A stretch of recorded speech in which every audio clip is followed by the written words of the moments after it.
Abra sua Bíblia na carta de Paulo aos Romanos. Carta de Paulo aos Romanos, e nós vamos ler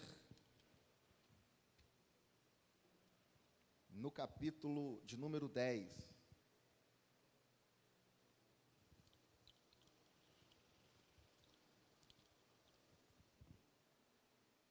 Romanos, capítulo 10, a partir do versículo 13.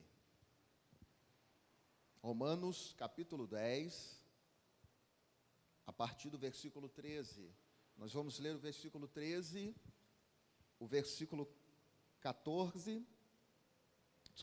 13, 14 e 15. À medida que você encontrar, dá um glória a Deus aí, um aleluia, para a gente poder entrar mais ainda nessa atmosfera de exaltar o nome do Senhor. Amém? Diz assim o versículo 13 de Romanos, capítulo 10. Porque todo aquele que invocar o nome do Senhor será salvo.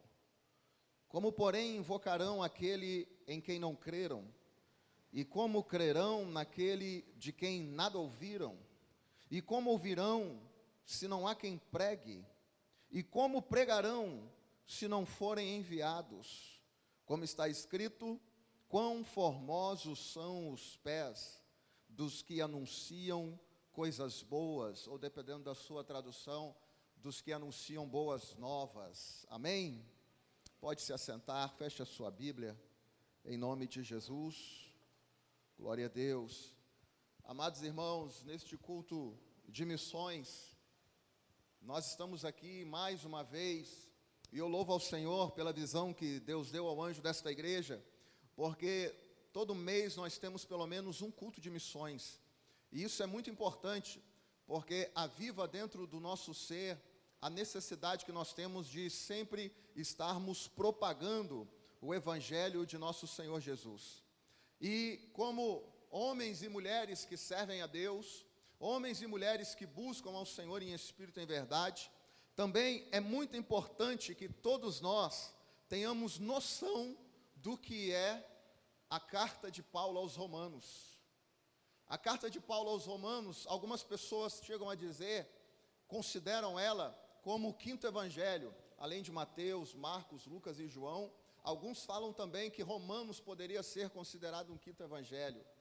Tamanha a obra do Senhor na vida de Paulo e das revelações sobre a graça, sobre a salvação, sobre a eficácia do sangue de Jesus, não é, Leandro? Para nos salvar, para nos tirar do pecado, para nos tirar do lamaceiro desse mundo, para nos transformar em homens e mulheres que uma vez éramos amaldiçoados, mas hoje nós somos bem-aventurados graças ao Senhor. A carta aos Romanos é tão grande, tão forte, tão tremenda, que vários homens, como Agostinho, Wesley, tantos outros na história da humanidade, muitos deles tiveram um instalar, um entender da palavra de Deus, justamente no momento em que estudaram este livro que nós acabamos de ler, estas passagens que nós lemos. E esses homens, entendendo isso, eles tiveram o privilégio de serem usados como instrumentos para mudar a história do Evangelho no mundo. E na verdade, irmãos, a causa de nós estarmos aqui, além de todo o plano perfeito do Senhor Jesus, de Deus, que antes da fundação do mundo já tinha nos amado de uma tal maneira, que deu seu único filho, para que nenhum de nós precisássemos morrer, mas pelo contrário, que nós todos possamos ter a vida eterna. Mas antes disso tudo, Deus usou estes homens para que o Evangelho chegasse até nós. Mas antes disso tudo também, essa carta, esse livro de Romanos, ele foi escrito, ele foi de uma autoria do próprio Espírito Santo, mas Paulo ali escrevendo, nos revelou palavras e palavras de vida eterna. Se você alguma vez me perguntar, mas pastor, qual livro que nós deveríamos ler sempre, recorrentemente, pelo menos uma vez por mês, além da sua leitura bíblica normal, dos livros que você lê, eu te aconselho em nome de Jesus que pelo menos uma vez por mês você leia Romanos, leia toda a carta de Romanos. porque ela vai abrir o seu entendimento sobre o que é o Evangelho, sobre o que são missões, o que é a graça do Senhor, o que é o poder de Deus na vida de um homem, na vida de uma mulher, sobre o que o sangue de Jesus Cristo representa para nós, sobre a liberdade que nós temos, sobre a libertação que nós tivemos. Só falei alguns dos assuntos, dentre tantas coisas que estas escrituras englobam. São palavras de vida e palavras de vida eterna. Nós lemos aqui o versículo 13 do capítulo 10, e o versículo 13, ele diz assim: porque todo aquele que invocar o nome do Senhor será salvo. Olha só o que o apóstolo Paulo está querendo dizer, e nos dizer, que em primeiro lugar, a salvação, ela não é apenas de um ou de outro grupo, de alguém que tenha um privilégio. Não, a salvação é para todos que creem, independente da raça, da cor, independente do que acredita, do que não acredita. Deus, Jesus, morreu por todos nós.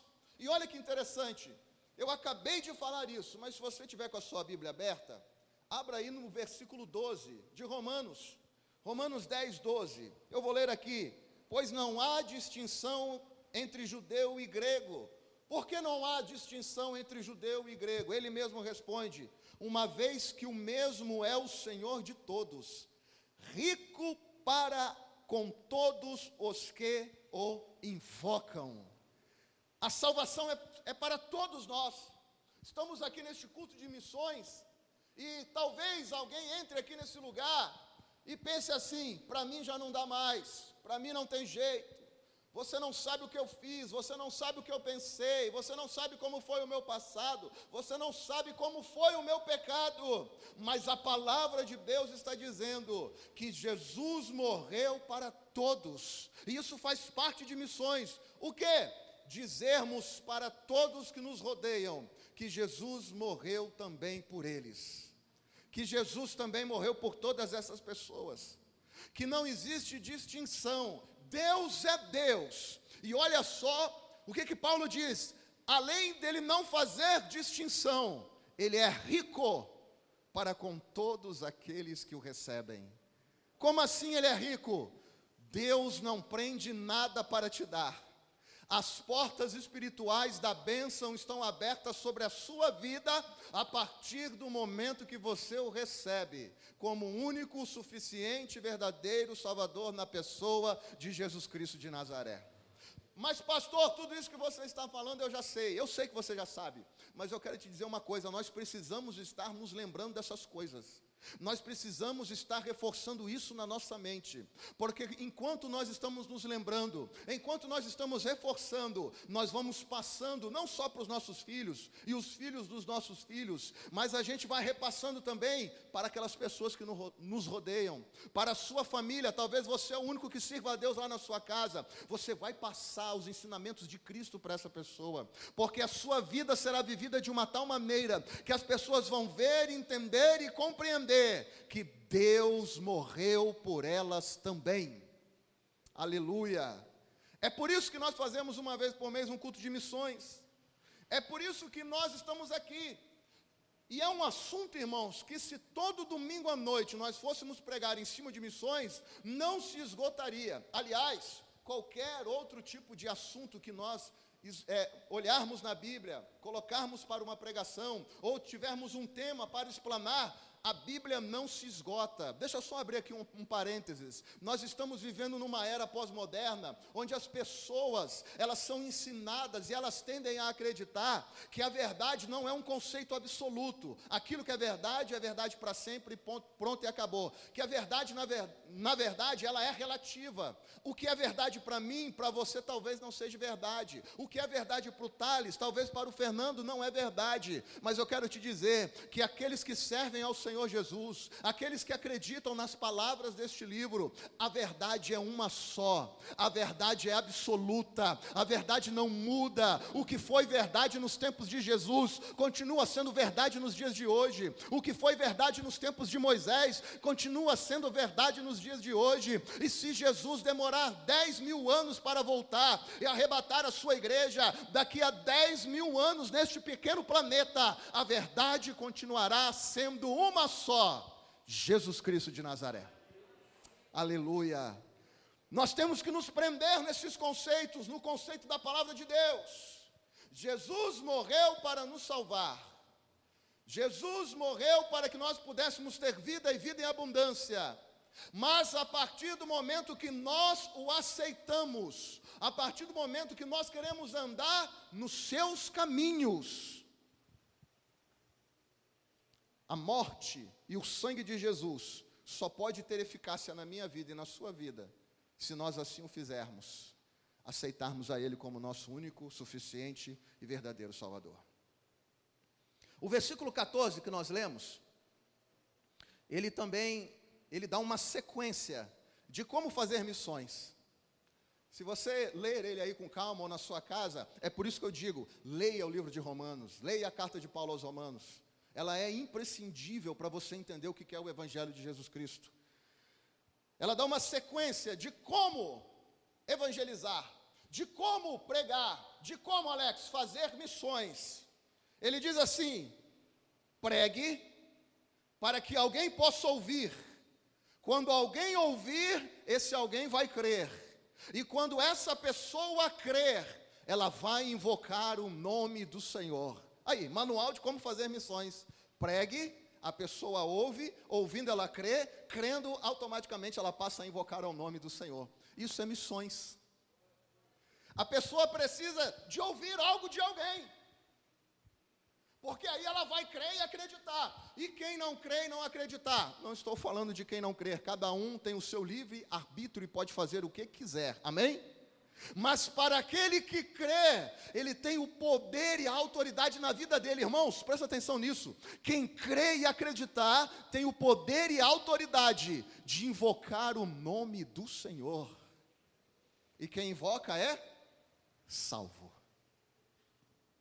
Romanos é tremendo, mas mais tremendo é o próprio Senhor Jesus, que deu a inspiração para Paulo escrever essa carta. O autor aos Hebreus diz assim: homens e mulheres dos quais o mundo não era digno. Homens e mulheres que fizeram coisas fantásticas, não porque eles eram alguma coisa, mas porque eles estavam debaixo do poder das mãos de Deus, mas porque eles se submetiam à palavra do Senhor, mas porque eles obedeciam os mandamentos do Senhor. Lemos o 12, lemos o 13, vamos para lemos o 13, lemos o 14 e vamos para o 15. Eu acho interessante o 15 que Paulo, ele começa dizendo assim: quão formosos são os pés daqueles que anunciam o evangelho das boas novas, o evangelho da salvação. Mas na verdade ele está repetindo algo que está escrito lá em Isaías. Isaías capítulo 52, 7. Diz a mesma coisa também. Só que aqui em Romanos ele está dizendo: quão formosos são os pés daqueles, no plural, de todos aqueles que anunciam o evangelho.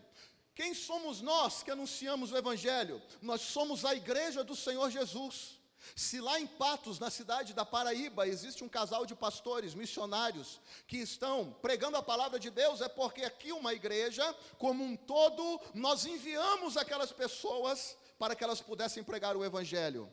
Só que no original, lá em Isaías, de onde Paulo tirou essa passagem, está dizendo assim: quão formosos são os pés daquele. Não está no plural, está no singular. O resto está praticamente a mesma coisa. Daquele que anuncia. O que eu entendo com isso? Eu gostaria de te passar essa revelação. Nós somos uma igreja, então nós somos formosos por anunciar o evangelho, é verdade. Mas quando vamos lá em Isaías, Isaías está dizendo assim para mim e para você, como homem e mulher de Deus, como pessoas que trabalham na obra do Senhor, você também tem a obrigação de pregar o evangelho. Você também tem a obrigação de testemunhar do amor de Jesus. Você também tem a obrigação de estar na presença de Deus e assim, através do seu testemunho, Deus te usar para levar alguém a Cristo. Aleluia!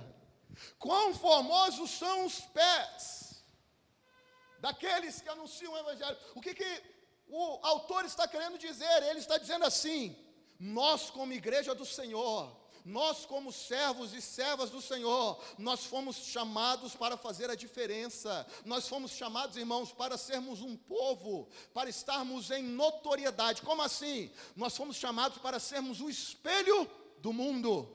Nós fomos chamados para que pudéssemos mudar quem? O mundo. Nós fomos chamados para que nós sejamos o quê? O exemplo do mundo. Mas a gente tem que tomar cuidado. Essa era pós-moderna, né, Leandro? Ela está desvirtuando tudo isso. A gente vê, na verdade, em muitos lugares aí, elementos mundanos, elementos malignos, contaminando a igreja do Senhor, mas uma igreja viva, santa e eficaz do Senhor, é aquela que não é contaminada, pelo contrário, a igreja contamina o mundo, e você, como homem, como mulher, você como igreja do Senhor, você tem o poder, você tem a graça de poder contaminar onde quer que você esteja, onde quer que você vá, no seu trabalho, na sua família, nos seus negócios. Deus te chamou para você fazer a diferença nesse mundo. Deus te levantou para que você possa mostrar para outros que existe um Deus cheio de poder, cheio de graça, que ama o pecador e quer tirar ele desse lamaçal de pecados. Irmãos, Romanos é tremendo e maravilhoso. E essas questões de missões, alguém que deseja fazer a obra do Senhor precisa conhecer essa carta a fundo e estudá-la com toda certeza. E eu gostaria, para terminarmos, indo já para o final aqui dessa saudação, dizer aos irmãos que quando eu e você, nós estamos na presença de Deus, e quando eu e você, nós nos tornamos ferramenta de Deus, para que possa fazer a vontade daquilo que Deus quer para as nossas vidas, quando isso acontece, Deus, Ele dá a nós, como é que eu posso dizer? É como se eu faço algo hoje, isso que eu fiz, isso que você faz, isso gera uma consequência, amém? Não é?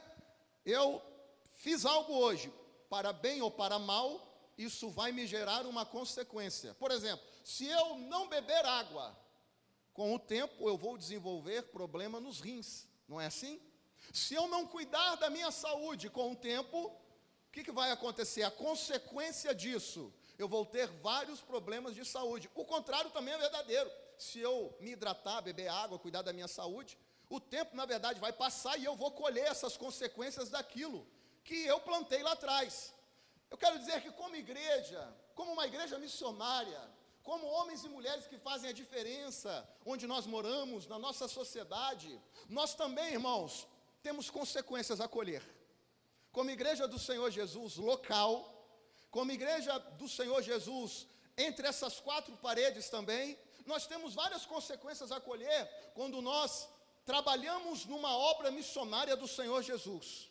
São várias, são inúmeras. Daria para fazermos um estudo a respeito disso. Mas como o nosso tempo é curto, eu vou falar somente de 3 e vou orar pela sua vida. E a primeira consequência que a gente tem quando nós somos uma igreja missionária, e isso nos alcança como igreja e alcança você também como indivíduo. A primeira consequência, comunhão. O que é comunhão? É estar em sintonia. O que é comunhão? É ter o mesmo pensamento. O que é comunhão? É agrupar os mesmos sentimentos e envolver as pessoas que estão neste mesmo sentimento. Se eu não me engano, é o Salmo de número 133, que diz assim: ó quão bom e quão suave é que os irmãos vivam em união. Uma igreja missionária é uma igreja unida. Tá, é uma igreja unida, mas qual a consequência disso? Salmo de número 133 tem essa resposta. O versículo 1 vai dizer como é bom que os irmãos vivem em união. A primeira consequência, é muito bom.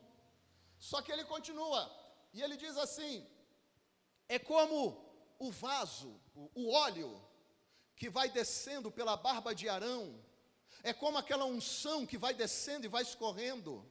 O que ele está querendo dizer com isso? Com união, por sermos uma igreja missionária, nós temos uma representação de uma unção de Deus sobre a nossa vida. E o que a unção de Deus traz para a sua vida? Poder, graça, salvação, cura, renovo. Quando você é ungido pelo poder de Deus, quando você deixa que a graça, o azeite de Deus seja sobre a sua vida, por conta de uma união que você tem em Deus, e por nós sermos uma igreja missionária e estarmos no mesmo pensamento, você é abençoado, você tem poder, você tem autoridade, você é curado, você é renovado, você é abençoado. A graça de Deus desce sobre a sua vida, porque nós estamos em união, porque nós estamos em graça, porque nós estamos no mesmo pensamento, Fernando. E estando no mesmo pensamento, Deus, com o seu poder, a sua graça e a sua autoridade, derrama sobre nós as infinitas bondades e virtudes do Senhor. Eu quero te convidar a ficar de pé, em nome de Jesus. Se você assim o puder, se você puder, feche os seus olhos. É verdade, a comunhão é algo tremendo, porque alguém aí do mundo certa vez já disse: sozinho a gente consegue ir mais rápido, mas juntos nós vamos mais longe. Uma igreja do Senhor Jesus que vive em união, uma igreja do Senhor Jesus que tem um pensamento voltado para a mesma área, que segue a visão do seu líder espiritual, visão essa que foi o próprio Deus que o incumbiu de ter. A partir do momento que nós, em união, nos unimos à visão da igreja, o que Deus tem para dar a mim e para você são tantas bênçãos materiais e espirituais, não só na obra de Deus, mas bênçãos espirituais e materiais também para os seus sonhos, para a sua casa, para os seus negócios, para a sua vida. Quando uma igreja é uma igreja missionária, além da comunhão também, o Senhor Jesus nos reveste de autoridade. Como assim autoridade? Autoridade. Sabe por quê? Porque como uma igreja missionária, você está pregando a todo tipo de pessoas. Você está no mundo espiritual, invadindo fortalezas do inimigo. No mundo espiritual, você está atacando com as armas que Deus está lhe dando. E quando você vai para uma batalha como essa, o Senhor não vai deixar que você chegue lá de qualquer maneira, não. Deus vai te revestir de autoridade, para quê? Porque você está trabalhando na obra dEle. E como você trabalha na obra dEle, o Senhor te dá todas as ferramentas necessárias, para que você possa não só manter a sua vida, a sua família, os seus negócios, mas para que você possa também se defender no mundo espiritual. E deixa eu te falar uma coisa: a causa de muitos de nós, e muitas das vezes, sermos presas fáceis do inimigo, a causa de muitos de nós, de muitas das vezes, sermos derrotados e destruídos por Satanás, é porque nós não estamos fazendo parte de uma igreja, é porque nós não estamos fazendo parte de uma noiva, é porque nós não estamos debaixo de uma autoridade, é porque nós não temos no nosso coração o sangue, o fervor missionário pelas obras, as almas que estão perdidas, e com isso, Deus não tem como te ajudar. Agora, se você faz parte de uma igreja, se você luta como igreja do Senhor, se você busca como igreja do Senhor, se você sente prazer em que outras pessoas sejam alcançadas pelo poder e pela graça de Deus também, Deus vai te dar as condições para que você não seja uma presa fácil do inimigo, para que por mais que se levantem dificuldades, barreiras, adversidades, por pior que seja a tempestade, você está protegido pelo poder de Deus na sua vida. Falei sobre a comunhão e a autoridade. Eu vou terminar. E essa parte para alguns é a melhor. Uma igreja missionária é uma igreja que produz frutos. Deixa eu te falar uma coisa, Deus te chamou para você frutificar. Deus te chamou para que você produza frutos e frutos em abundância. Deus te chamou para que você faça a diferença nesse mundo. Deus te chamou para que você seja cabeça e não cauda. O Senhor tem te chamado para você fazer a diferença e marcar a sua geração. E no nome de Jesus, eu tenho certeza disso. Talvez hoje até alguém da sua própria família olha para você e fala assim, não vai dar nada. Fulano, fulana, não é ninguém, não é nada. Mas em nome de Jesus, essa noite, se você entender o que é uma igreja missionária, e se vincular a uma igreja que professa o amor de Jesus Cristo, e assim ficar em união, em graça, em poder, em autoridade, deixa eu te falar uma coisa, Deus vai te usar para que você possa dar frutos nessa terra. E eu vou te dar só um exemplo de frutos. Pastor, eu não tenho uma chamada para ir para o campo. Pastor, eu não tenho coragem de pregar. Eu não sei cantar. Mas deixa eu te falar uma coisa. Deus pode estar te chamando, sabe para quê? Deus pode estar te chamando para você ser uma pessoa tão abençoada no mundo dos negócios. Para você ser uma pessoa tão próspera em tudo que você colocar a mão, que à medida que você for continuando a ser fiel ao Senhor, Deus vai multiplicar as obras das suas mãos, e aí Deus vai usar você e os seus frutos, para que você invista na obra missionária do Senhor. E é o que nós temos pedido aqui em nome de Jesus. Não sei qual é o seu trabalho, não sei quais são os seus negócios, mas que em nome de Jesus, que Deus enriqueça pessoas aqui neste lugar. Que Deus levante homens e mulheres de negócios com uma visão de águia, com uma visão além daquilo que uma pessoa normal consegue ver e enxergar, para que você aproveite todas as oportunidades, e Deus lhe frutifique, te enriqueça, te abençoa, te prospere de uma tal maneira, que o fruto daquilo que Deus te deu, você possa usar para abençoar a obra do Senhor. Você que sente a necessidade de fazer parte de uma igreja missionária, essa igreja está aqui essa noite. Essa igreja está aqui. Não toda a igreja, alguns faltaram, mas a grande maioria de nós aqui estamos. Se você deseja desfrutar de tudo isso que Deus tem para você, para a minha vida, para a sua casa, para a sua família, para os seus negócios, esse turbilhão de pensamentos na sua mente, que muitas das vezes a pessoa, meu Deus, eu estou perdido, eu não sei o que fazer, eu não sei para onde ir, eu não vejo uma saída, eu não vejo uma resposta, eu não sei, Pai, me ajuda. Deixa eu te falar uma coisa, debaixo da proteção das asas do Senhor, toda tempestade se dissipa e se transforma em calmaria. Debaixo da proteção de Deus, por mais difícil que seja a situação sobre a sua vida, Deus te dá um escape. Se você é essa pessoa, eu quero te chamar a vir aqui à frente que eu vou orar por você. O pastor Carlos Marques está aqui também, nós vamos orar em nome de Jesus. Se você quer fazer a diferença, vem aqui, nós vamos orar pela sua vida em nome de Jesus. Pode vir, irmãos, não fique acanhado. Se eu estivesse sentado aí, eu viria também. Aleluia, glória a Deus. Vamos orar. Eu vou orar pela sua vida agora. Vou apresentar diante do Senhor.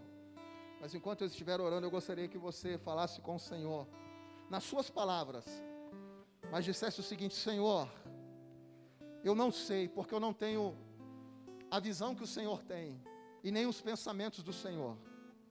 Mas a tua palavra diz que os seus pensamentos são de paz, para nos dar o fim que nós desejamos. Senhor, me dirija. Pai, abre as portas. Enquanto eu estiver orando por você, diga ao Senhor: Deus, tira toda barreira, tira toda dificuldade. Me ajuda a entender, me ajuda a ter força para fazer o que é necessário ser feito. Enquanto eu estiver orando aqui, você fale com o Senhor: Pai, eu não quero mais viver da mesma maneira, eu quero melhorar. E eu tenho certeza que Deus é fiel para te abençoar.